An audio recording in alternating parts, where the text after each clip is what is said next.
Vivimos en un mundo que ya está acostumbrado a decir a todo lo que es bueno, malo. Escúchame bien, antes era un dicho, ahora es una realidad. A todo lo que es bueno se le está diciendo malo, porque de acuerdo al mundo nosotros tenemos que ser flexibles y tenemos que permitir y tenemos que aceptar todo lo pecaminoso. Sin embargo, estas ideas no las podemos aceptar. Estas agendas perversas no las podemos aceptar, porque de lo contrario, entonces vamos a estar donde están ellos. Sin embargo, vamos a ser marginados. La Biblia lo dice, a Jesucristo lo marginaron. So, no te preocupes si te marginan a ti. Sin embargo, el libro de Revelación nos indica que no importa cómo los seres humanos quieran cambiar el modelo de Dios, al modelo de imperfección del ser humano, al modelo de imperfección del anticristo, que al parecer es bueno, pero no es bueno. Lo único bueno se encuentra aquí en la palabra de Dios. Yo te voy a dar un ejemplo.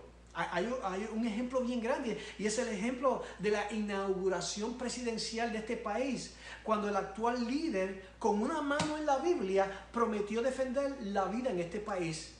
Y una hora después, firmó para dar billones de dólares para la aborción en Estados Unidos, en México, en India, en África y en otros países. Con una mano en la Biblia prometió justicia y con la otra firmó para legalizar transexuales que usen los baños de las niñas en las escuelas públicas y en otros lugares públicos. Con una mano en la Biblia juró por el bienestar de esta nación y con la otra firmó dando millones de dólares al grupo LGTB para promocionar su agenda en todo lugar. ¿Tú entiendes lo que te quiero dejar saber?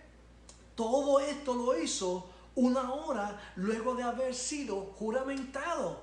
Esto representa un reto para Dios. Óyeme bien, a lo mejor, por eso es que yo te dije al principio, no podemos adulterar lo que está en la palabra, porque esto que ha sucedido en las últimas 2 semanas, prepárate, porque el castigo de Dios va a venir para esta nación. Podríamos hablar de los cristianos, podríamos hablar de muchas cosas, pero viene un castigo porque a lo malo, a lo perverso se le está llamando bueno. Porque aunque el hombre cambie, aunque el hombre siga hundiéndose más en su aberración y en luchar contra Dios, deseo decirte que eso no parará lo que la Biblia dice que va a suceder. Óyeme bien, entiende esto. Por más que el hombre se vaya en contra de Dios, por más que el hombre busque todas las cosas para decir que Dios no existe y que Dios no es real, eso no va a parar lo que Dios dijo que iba a suceder. Amén. Y el castigo vendrá porque vendrá. No es si vendrá, es cuándo vendrá.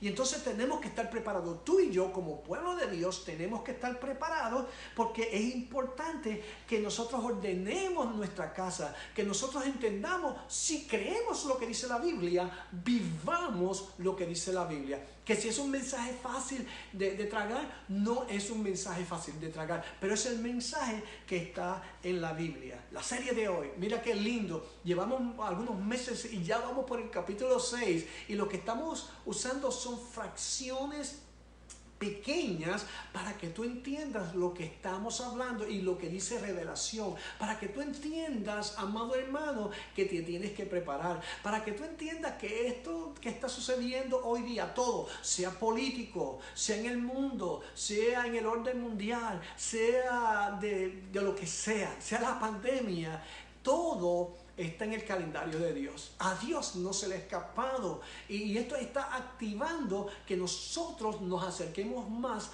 al tiempo de la segunda venida del Señor. La serie de este mensaje es un vistazo a lo que se acerca. Y el título para el día de hoy es Dejado atrás. Eso lo encontramos y vamos a usar los primeros 2 versículos del capítulo 6. Obviamente te estoy dando claridad y voy a hacer un repaso para que tú entiendas cómo fue que llegamos al capítulo 6.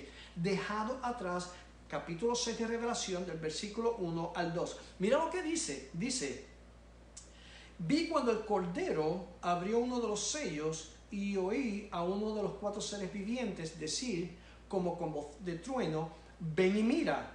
Y miré, y he aquí un caballo blanco, y el que lo montaba tenía un arco, y le fue dada una corona, y salió venciendo y para vencer. Óyeme bien, escucha bien lo que dice este versículo, porque juega un papel importante en el desarrollo de lo que estamos diciendo.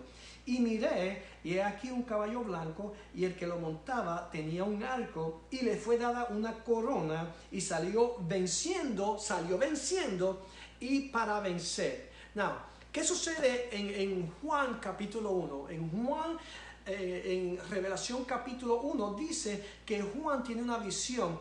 ¿Qué es esta visión?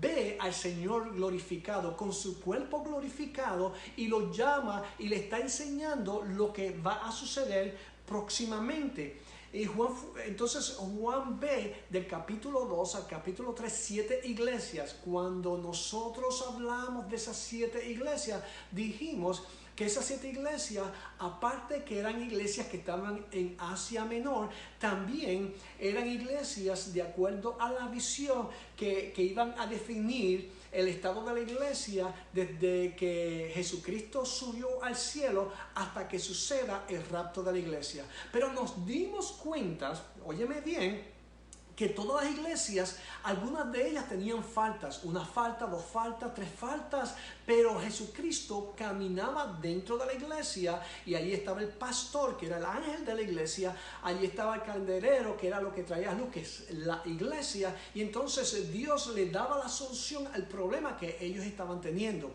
Había una iglesia como Filadelfia, como Esmirna, que eran iglesias que, aunque estaban en pobreza, aunque estaban sufriendo, aunque estaban en persecución, nunca se rindieron. Y en el proceso de la historia hemos visto iglesias en generaciones que, pese a la controversia, pese a los problemas, pese a los retos, pese a que han sido llevadas a la muerte, se han mantenido firmes en la palabra doctrinal del Señor. Y una como la iglesia de Filadelfia dice en el capítulo 3 versículo 10, dice, y esto es uno de los textos que nosotros vamos a usar para entender, que la iglesia le dice en el versículo 10 que Él los protegerá, que Él los guardará, que Él los sacará de esa gran tribulación que viene. Y luego en el capítulo 4,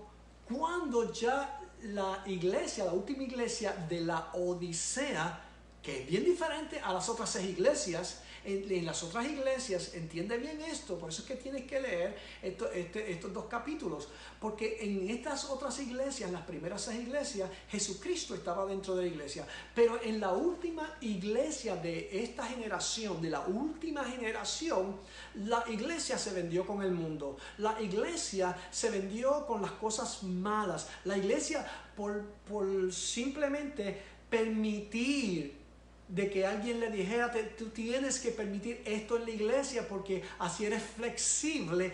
Ellos permitieron en que el pecado entrara en la iglesia, y la Biblia dice que la iglesia de la Odisea estaba fuera, tenía a Cristo fuera de su mente, a tal punto que dice la Biblia que Jesucristo estaba a la parte de afuera, no dentro de la iglesia. Qué escena triste de que la iglesia mantenga a Jesucristo fuera y mantenga al mundo dentro, mantenga todo lo pecaminoso. En otras palabras, quiere decir, una vez la iglesia está en esa posición, ya entonces el trabajo de la iglesia ya ha terminado, pero hay un remanente fiel, que es el remanente de la iglesia de Filadelfia. Y en el capítulo 4 vemos que Juan es llamado al cielo. Es interesante porque eso nos tipifica el arrebatamiento de la iglesia. Indica que hay un grupo fiel que Dios arrebatará, que Dios lo sacará, porque en ese momento que la iglesia se arrebata del cielo es cuando el tiempo de la gran tribulación es activado para comenzar los últimos 7 años de la historia del mundo. a consecuencia de que la iglesia es levantada, y es lo que estamos hablando, entonces va a haber un gran caos en el mundo que abrirá la puerta para que el primer orden mundial tome control y el anticristo venga y tome control de todas las cosas que sucederán en esos 7 años. Para que un líder tome posición o una posesión fácilmente y poder dominar a la gente. ¿No te has dado cuenta que con este virus se dominó a la gente? No en Estados Unidos, no en Puerto Rico, en el mundo entero. La gente la metieron a las casas y la gente obedeció. Y entonces hemos visto escándalos, hemos visto fuegos, hemos visto gente rompiendo negocios. Ha sido increíble. Mientras la gente buena está adentro, la gente mala está afuera haciendo miles de cosas. Y entonces este es el principio, el comienzo, ¿ves? De lo que puede suceder en el tiempo que la iglesia es levantada. En mi punto 3, Juan vio el trono de Dios. Juan vio el trono de Dios cuando en el capítulo 4 vio sentado a Dios, vio sentado a su Hijo Jesucristo. También él vio 4 seres poderosos. Ese es el capítulo 4, que estaban frente al trono. Él vio a 24 ancianos que estaban esperando algo, estaban esperando la orden del que estaba sentado en el trono. Pero allí Juan estaba triste. Allí Juan, cuando vio eso, él sabía algo que nosotros no sabíamos. Obviamente él lo escribe porque él es testigo visual de esa visión que Dios le está dando. Y la Biblia dice que él lloraba porque había un rollo que Dios tenía en la mano y que nadie, ni en el cielo, en otras palabras, no había ángel, no había arcángel, no había querubines que pudieran tomar aquel rollo. Y estaba escrito por dentro, por fuera, y estaba sellado. Y Juan veía esto y se oía una voz que decía que no había quien tomara aquel rollo, ni en el cielo, ni en la tierra, porque el hombre no es capaz. El hombre nunca ha sido capaz de acercarse a Dios. Por ende, el hombre no iba a ser capaz tampoco de tomar aquel rollo. Y dice que ni debajo de la tierra había quien podía. Y Juan lloraba. Juan estaba conmovido con aquella escena. Pero de momento se levantó uno de los ancianos. Qué interesante que uno de los ancianos se levanta y le dice: no te preocupes. No te preocupes, porque hay alguien. Y la Biblia dice que allí se levantó el león que tiene el poder, aquel que es el cordero inmolado, el que ha estado intercediendo por el hombre y por la humanidad. Él fue el que tomó aquel rollo. Pero es importante entender esto: por 2000 años Jesucristo ha estado intercediendo por la humanidad, por ti, por mí, por aquellos que no lo aman, por aquellos que no lo quieren, por aquellos que lo detestan, por aquellos que están planeando en contra de él. Jesucristo ha estado intercediendo por ellos. Pero en este momento, cuando Jesucristo se levante, óyeme bien lo que va a suceder. El momento de intercesión terminará. Y Jesucristo entrará a la fase final de lo que ha de suceder al final de la historia del ser humano como nosotros la conocemos. Porque entonces vamos a conocerla. Aquellos que conocimos a Cristo, la vamos a conocer como Él quiere que nosotros la conozcamos, en la perfección. Now, ¿qué están esperando aquellos que estaban allí? Ellos estaban esperando la apertura de los sellos. El cordero inmolado lo tomó en sus manos para llevar a cabo aquello que se tenía que llevar a cabo. Y nosotros vemos en el punto 5 que te da la pregunta: ¿qué había en aquel rollo? Allí estaba todo lo que acontecería en relación con el resto de la historia de la humanidad, la historia de los ángeles, la historia de los santos e Israel. Dios tiene un plan. A Dios no se le escapa nada. Antes de que el mundo estuviera creado, Dios tenía un plan. Y luego que el mundo se termine, Dios tiene un plan. Allí en aquel rollo estaba el plan de Dios para la historia. Contenía, óyeme bien, y esto es importante, lo deberías escribir, contenía los términos en la forma que la tierra va a ser redimida. La iglesia fue arrebatada, pero en la tierra todavía está maldecida. La tierra todavía está pasando por un proceso y tiene que ser filtrada. Entonces, lo que está sucediendo o lo que va a suceder es que Jesús va a redimir la tierra de su maldición. El comienzo de los días finales comienza con el rapto de la iglesia y luego comienza con la ruptura, con el rompimiento de aquellos sellos que están en el rollo. Lo que significa que todos los enemigos de Dios, óyeme bien, todos los enemigos de Dios, Satanás, el infierno, los que no creyeron en Jesús, verán a Jesús no como el siervo, no como el que vino a nacer en un pesebre, pero lo van a ver como un rey poderoso, un rey que viene a establecer su reino aquí en la tierra. Aunque la humanidad ha sido asesina, aunque la humanidad ha sido abusiva, gobiernos corruptos, y una gran parte de la humanidad quiere deshacerse de Dios en las escuelas, quiere deshacerse de Dios en los gobiernos, quiere deshacerse de Dios en todos los lugares, nunca van a poder hacerlo. ¿Sabe por qué ellos se quieren deshacer de esto? Porque ellos se quieren deshacer de la idea de Dios. Pero yo te quiero dejar saber que Dios no es una idea. Dios es Dios. Dios es el creador de todas las cosas. Dios nos mira y si yo fuera Dios me estuviera riendo de la humanidad. Porque lo que el hombre piense no va a cambiar lo que Dios va a hacer. Sí, recuérdate del Antiguo Testamento, cuando el hombre huía de Dios, Dios envió a los profetas y el hombre muchas veces obedeció y vio la bendición de Dios, pero en muchas ocasiones desobedeció a Dios y vio, ellos pudieron ver, pudieron experimentar el castigo de Dios. Así que lo que el hombre piense en su mente, de acuerdo de lo que ellos piensan de Dios, no importa. Óyeme bien, aquí es donde está. Cuando el primer sello sea abierto, esto es increíble. Cuando el primer sello sea abierto, los últimos 7 años de la humanidad corrompida comenzará. Voy a repetir esto. Esto fue lo que leímos en el capítulo 6.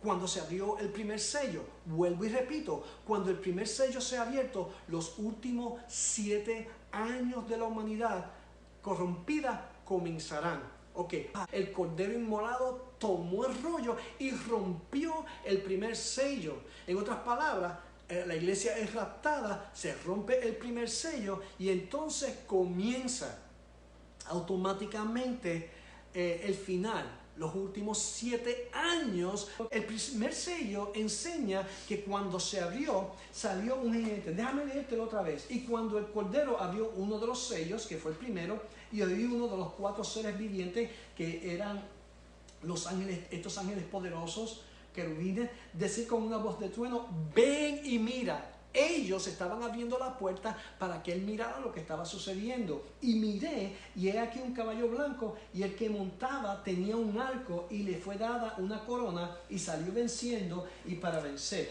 Cuando nosotros vemos esto, a lo mejor creemos que pues obviamente este era Jesucristo. Pero yo te quiero dejar saber que quien llama a Juan para que mire con una voz poderosa no es cualquier ser, no es un querubín. Quiero refrasear esto, no es un querubín, es el mismo Jesucristo que le está diciendo a Juan: ven y mira. Si entonces Jesús le está diciendo a Juan: ven y mira, entonces el que está saliendo en el caballo blanco no es Jesucristo, es otra persona. Entonces, ¿quién es esta persona cuando se rompe el primer sello? Now, quiero que escribas esto. Un caballo blanco en la Biblia simboliza victoria. Por eso pues que podemos malentender que este era Jesucristo. Sin embargo, note usted que el que rompió el sello fue Jesús. Por ende, el que se ve que va en el caballo blanco y que viene en victoria no es Jesús, es el anticristo. Que viene en victoria es el anticristo, porque el anticristo es un mentiroso. El anticristo es un engañador, por eso es que se llama anticristo. Él va en contra de la parte de Jesús, él va en contra de Jesús. Él es un engañador, él es un farsante y él viene y va a venir en victoria. ¿Quién le permite la victoria a él? Dios. Él no puede tener victoria si Dios no le permite la victoria. Él viene y tiene victoria sobre un mundo que le ha servido. ¿No? El mundo no se va a sorprender que él ha llegado. El mundo está esperando por ese anticristo. El mundo le ha servido a él. Y es el mismo mundo que él ha engañado y está preparado para recibirlo a él. ¡Wow! Note usted esto. Viene el anticristo en el caballo blanco, pero hay algo interesante que nos dice la escritura y que a lo mejor nosotros lo pasamos por alto. Dice que viene con un arco, pero no tiene flecha. Viene con un arco, pero no tiene flecha. O sea, en otras palabras, es interesante porque estos son los factores que nos van a ayudar a desarrollar lo que nosotros queremos desarrollar en referencia al anticristo. En otras palabras, él convenció al mundo sin hacer guerra, pero es un ser de autoridad y poder. ¡Wow! Convenció al mundo. No es lo que está pasando hoy en día, que todas las cosas pecaminosas se están aceptando, que todo el mundo está aceptando lo malo como bueno.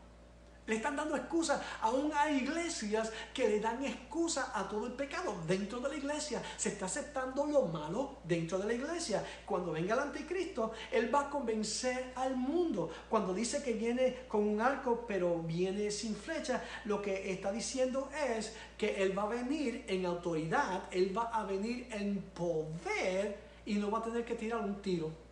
No tiene que haber ninguna guerra porque la gente lo va a aceptar tal y como él viene.